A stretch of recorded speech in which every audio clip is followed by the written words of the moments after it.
राधे राधे। ओम भगवती वासुदेवाय नमः। कार्तिक मास अध्याय 14। उसको इस प्रकार धर्म पूर्वक राज्य करते हुए देखते देवता सुवृत्त हो गए। उन्होंने शंकर जी का स्मरण किया आरंभ किया। तब उन भक्तों की कामना पूरी करने के लिए शंकर जी ने नारद जी को बुलाकर दिव्य कार्य की इच्छा और उनको वहां भेजा। सुम भक्त नारद जी शिव की आज्ञा से देवपुरी में गए। इंद्रोनी सभी देवता व्याकुल होकर शीघ्रता से उठकर नारद जी का दृष्टि से देखने लगे। अपने सब दुखों को कहकर उन्होंने नष्ट करने की प्रार्थना की। नारद जी ने कहा, मैं सब कुछ जानता हूँ, इसीलिए अब मैं दैत्यराज जलंधर के पास जा रहा हूँ। ऐसा कहकर नारद जी देवताओं से कहकर जलंधर की ओर चल दिए। जलंधर ने नारद जी के चरणों की पूजा कर हंसते हुए कहा, हे ब्राह्मण, कहिए आप यहाँ क्यों आए हैं?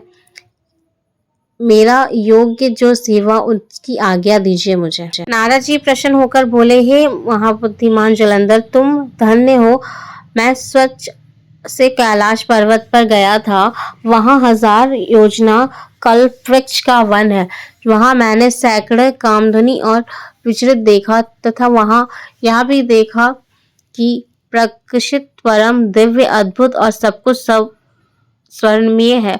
मैं वहां पार्वती के साथ स्थित शंकर जी को भी देख के आया हूँ, जो सर्व सुंदरी गौर वर्णी त्रिनेत्र और मस्तक पर चंद्रमा धारण किए हुए हैं। उन्हें देखकर मुझे बड़ा ही आश्चर्य हुआ कि इसके समान शक्तिशाली त्रिलोक में कोई नहीं है। हे दैत्यनाथ, उसी समय मुझे आपका स्मरण हुआ। उसे देखने की इच्छा से मैं आपके पास चला आया हूँ। यह सुनकर जलंधर को बड़ा हर्ष हुआ। उसने नारद जी को अपनी सब सिद्धि दिखलाई। उससे नारद जी ने जलंधर की बड़ी प्रशंसा की और कहा, निश्चय ही तुम त्रिलोकपति होने के योग्य हो। ब्रह्मा जी हंसे, ब्रह्मन तुमने ले आए हो और त्रिलोक, पाताल और पृथ्वी पर जितने भी तुमने है सब तुम्हारे ही तो है। ऐरावत, उच्च भाव, घोड़ा, कल्पवृक्ष और कुबेर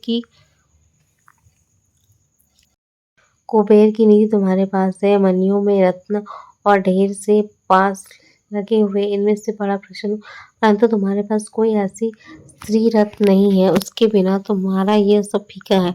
तुम्हें किसी स्त्री रत्न को ग्रहण करना चाहिए। नारद जी ने ऐसा वचन सुनकर दैत्यराज जलंधर व्याकुल हो गया। उसने नारद जी को प्रणाम किया और पूछा कि ऐसी स्त्री कहाँ मिलेगी। तब नारद जी बोले, ऐसा रत्न तो कैलाश पर्वत पर योगी शंकर के पास ही है। उनकी स्वर्ग सुंदरी पार्वती देवी बहुत ही मनोहर और उनके समान सुंदरी किसी को आपने नहीं देखा होगा। उसके रत्न की उपमा तीनों लोकों में कहीं नहीं है।